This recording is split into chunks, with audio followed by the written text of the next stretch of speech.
Hello everyone. आज का हमारा टॉपिक है ऑक्यूपेशनल स्ट्रक्चर एंड चैप्टर हमारा चल रहा है Indian economy on the eve of independence.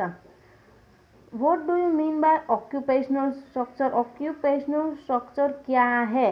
During the colonial period the occupational structure of India, यानी कि कॉलोनियल पीरियड के दौरान हमारा इंडिया का ऑक्यूपेशनल स्ट्रक्चर कैसा था। ऑक्यूपेशनल स्ट्रक्चर क्या है, सबसे पहले हमें वो मालूम होना चाहिए।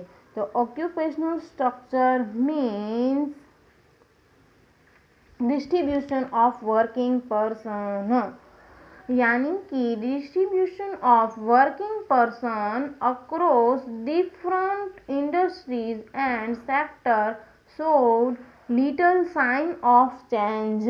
मीन्स कितने पर्सन है जो एग्रीकल्चर सेक्टर में है, कितने पर्सन है जो मैन्युफैक्चरिंग सेक्टर में है, कितने पर्सन हैं जो सर्विस सेक्टर में है।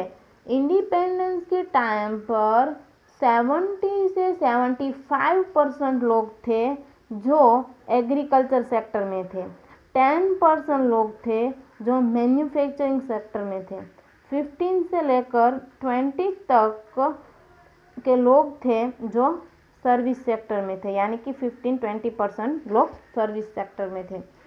यानी कि सबसे ज़्यादा पॉपुलेशन थी जो एग्रीकल्चर में थी। Part of the Madras presidency, Bombay and Bengal witnesses a decline in the independence of the workforce on the agriculture sector।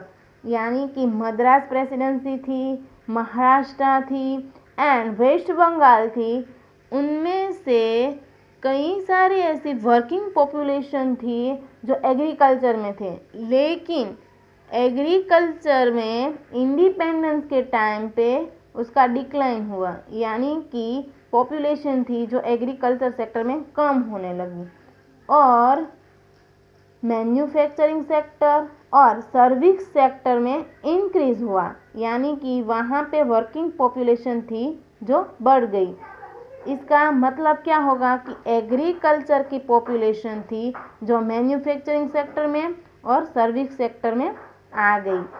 आगे है उड़ीसा, राजस्थान एंड पंजाब। ये 3 स्टेट में, यानी कि there had been in increasing in share of workforce in agriculture during the same time in state such as Orissa, Rajasthan and Punjab. यानी कि ये 3 state में पॉपुलेशन थी, यानी कि वर्किंग पॉपुलेशन थी जो इंक्रीज हुई। मीन्स एग्रीकल्चर सेक्टर में वर्किंग पॉपुलेशन थी जो इंक्रीज हुई। ऑक्यूपेशनल स्ट्रक्चर है जो हमारा यहाँ पे ख़त्म होता है। अब लास्ट टॉपिक है इंफ्रास्ट्रक्चर, जो हम देखेंगे नेक्स्ट लेक्चर में।